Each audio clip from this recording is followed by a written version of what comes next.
Bonjour à toi petit être de chair et de sang, et aujourd'hui on se retrouve sur Smart and Strong et on discute de quoi? Je te donne quelques conseils qui vont te permettre de devenir instantanément plus fort. Alors là tu te dis, elle est où la couille? Et je te comprends tout à fait. Parce qu'en gros c'est pas vraiment mon type et je vais juste te présenter des accessoires, des outils, de l'habillement qui va te permettre d'effectivement maximiser quelque peu ta performance très rapidement sans réellement devenir plus fort. Donc en gros, si tu veux te la couler douce et juste mettre un peu plus de matos sur toi-même pour devenir plus fort, tu es sur la bonne vidéo. Et oui, le titre était un peu putaclic. Désolé. Mais bon, je vais te présenter les outils, le matos si tu préfères, et tu verras lesquels tu vas acheter, je te dirai à quoi ils servent, comment ils utilisent, et voilà. En attendant, n'oublie pas de t'abonner, de liker et de partager la vidéo s'il te plaît. Et voilà, on rentre dans le vif du sujet. Le premier équipement que je te présente, ce sont ce qu'on appelle les knee sleeves. Alors qu'est-ce que c'est? Ce sont des genouillères en néoprène qui viennent amener un peu de compression, de chaleur autour de ton genou. Alors, je vais me baser sur deux études pour te dire si c'est réellement efficace. La première, c'est une étude réalisée par Tripuk Alexandra en 2018 qui a trouvé qu'en fait les knee sleeves ne procuraient aucun avantage à ton squat, si ce n'est que c'était un guide proprioceptif, que ça amenait de la chaleur, du confort et que ça augmentait, c'était en fin de compte un guide tactile qui augmentait légèrement la stabilité. Mais tu n'en tirais pas réellement de bénéfice. Or, une étude parue cette année par Maciek et collègues, on excusera la prononciation, a remarqué que peu importe le poids, lorsque les sujets squattaient au moins une fois et demie leur poids de corps, ils bénéficiaient d'un incrément de 5 kg avec les knee sleeves. Alors, on va me dire, deux études et des résultats contradictoires, qu'est-ce qui te permet de dire que ça va vraiment me rendre plus fort? D'expérience, je remarque que la plupart des athlètes bénéficient en fait d'utiliser des knee sleeves. Alors, même si ça ne te rend pas plus fort, ça améliore ton rebond en bas du mouvement, ça améliore plus de stabilité et ça augmente ta confiance de manière générale. Les athlètes ayant ça, ayant chose, s'entendent bien, auront en général un peu plus confiance et donc ça leur permet de maximiser leur squat. Et même si 5 kg, même si tu squattes déjà 230 kg et que tu peux gagner 5 kg sur ton squat, je pense que c'est tout à fait non négligeable et du coup c'est un peu les raisons qui me poussent à les utiliser. Ensuite, je sais que certaines personnes peuvent avoir un peu mal au genou, des problèmes, moi j'ai eu le cas, et genre de mettre ces knee sleeves garde un peu mieux la chaleur et m'empêche d'avoir mal, ou vraiment, m'empêche d'avoir mal ou diminue la douleur lors de la séance, et ça c'est une très bonne chose. Alors celles-ci, ce sont le modèle SBD, tu vois bien, ce n'est pas un placement de produit ou quoi que ce soit, je ne suis pas encore assez connu pour faire ça, donc fais-moi connaître si tu veux que j'ai des placements de produits. Mais du coup, les SBD pour moi c'est ce qui se fait de mieux. Ici ce sont des 7 mm. Les 7 mm sont les 7 mm sont autorisés en compétition sous l'égide de l'IPF.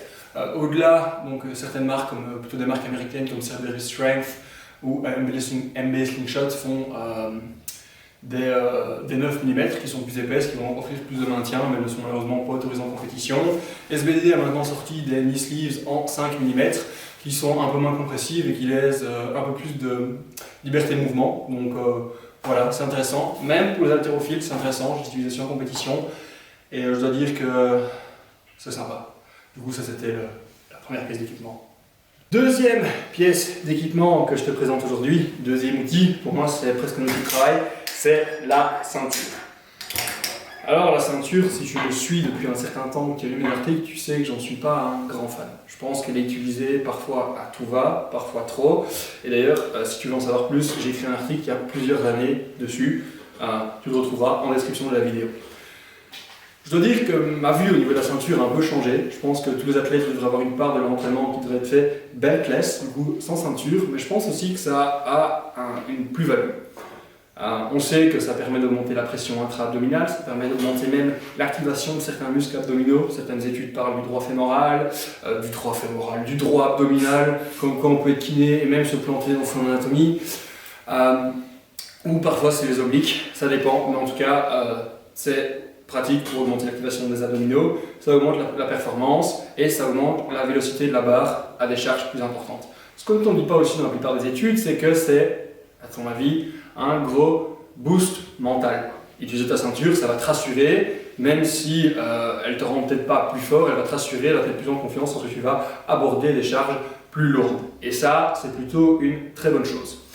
Par contre, les gens utilisent parfois la ceinture en pensant que ça va les protéger des blessures. Et ça, c'est absolument faux. On a même tendance à remarquer que des athlètes qui ont des blessures lombaires, ont parfois même, ou des blessures au niveau du poignet, ont même tendance à parfois utiliser un peu plus de support, d'équipement de support, comme la ceinture. Après, c'est pas parce qu'ils sont blessés qu'ils le font, ils le font peut-être autant que d'autres, il n'y a pas vraiment de causalité, mais on remarque que les athlètes qui ont plus de douleurs lombaires portent plus souvent la ceinture. Je ne dresse pas de lien de causalité, je fais juste une observation. Donc pour les puristes des statistiques ou des analyses scientifiques, des études scientifiques, ne m'enseignez pas en commentaire.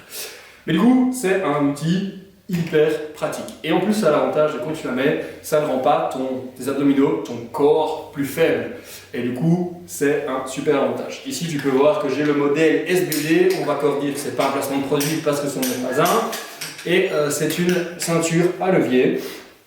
Et je dois dire que je les aime beaucoup. Alors, elle est épaisse de 13 mm. Youp, c'est du solide, ça lâche pas. Et voilà, moi je sais que quand je la mets autour de... Je me la mets autour de mon avant-dernière barre de chauffe en général, ainsi juste pour sentir, savoir s'il est bien réglé pour mon top 7 ou mes séries de travail. En compétition, je la mets un peu plus tôt, histoire de ne pas trop me fatiguer, même si j'ai quand même une partie de mon travail qui est bedless. Je ne la mets pas non plus durant toutes mes séances de squat par semaine, mais c'est un outil et je peux dire que quand je l'utilise, je suis beaucoup plus en confiance. Et en général, c'est vrai que j'arrive à mieux pousser dans ma barre, mettre plus de vitesse et le RPE diminue. Donc la ceinture, c'est un plus. Fais juste gaffe de ne pas la mettre tout le temps, mais je t'invite à aller lire mon article si tu veux en savoir plus là-dessus.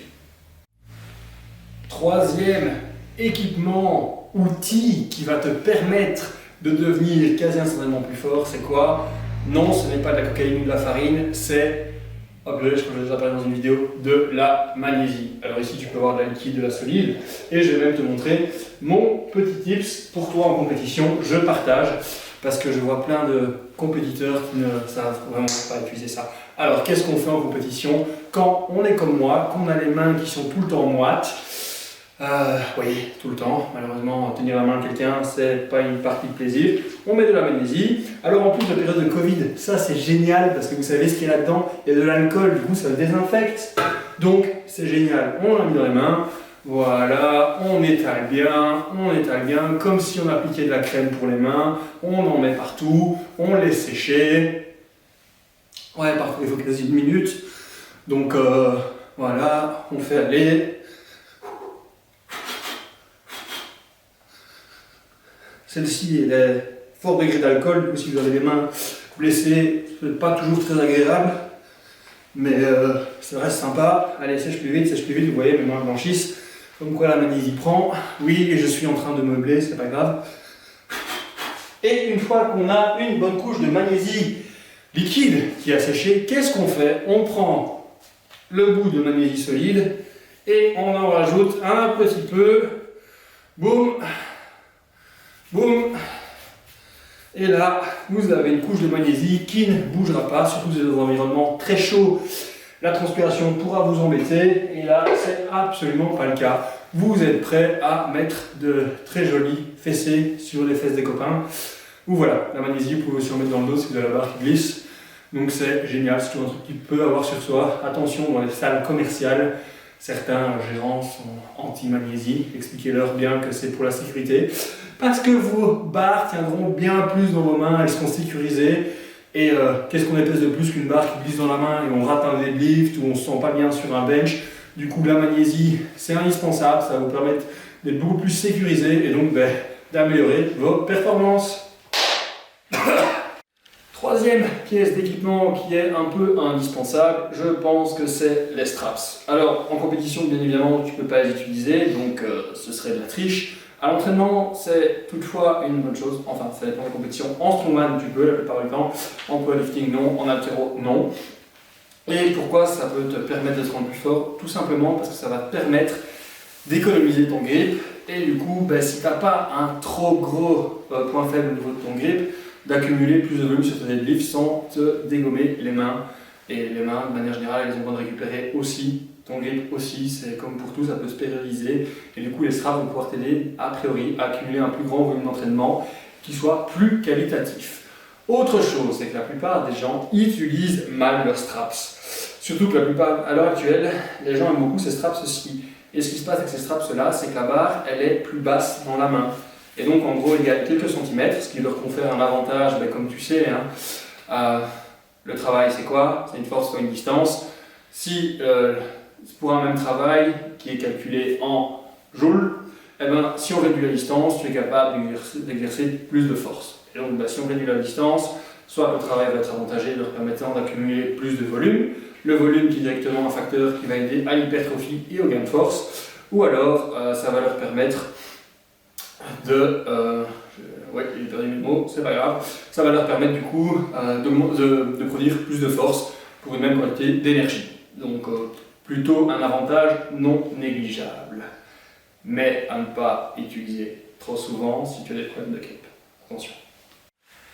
Dernier petit outil, pièce d'équipement qui peut te rendre presque instantanément ou instantanément plus fort, c'est l'ammoniac. Je ne sais pas si tu en as déjà vu.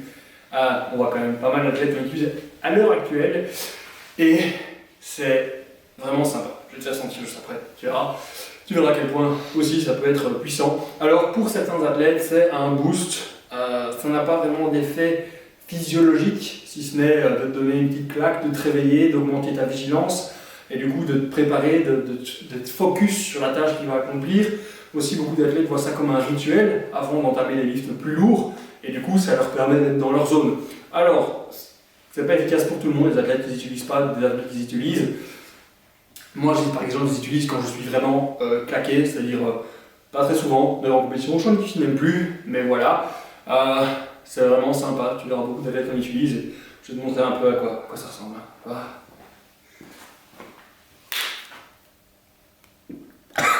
Tu peux sentir? Ouais, elle dépote vraiment. Ça faisait longtemps, hein. Mais enfin, voilà, ça c'était mes 5... C'était mes 5 petits trucs et astuces pour devenir instantanément plus fort. J'espère qu'ils t'ont plu, surtout n'oublie pas, tu likes, tu commentes, tu partages et on se retrouve la semaine prochaine pour de nouvelles aventures. Je parlerai squat avec toi et en attendant, n'oublie pas, stay smart, get strong.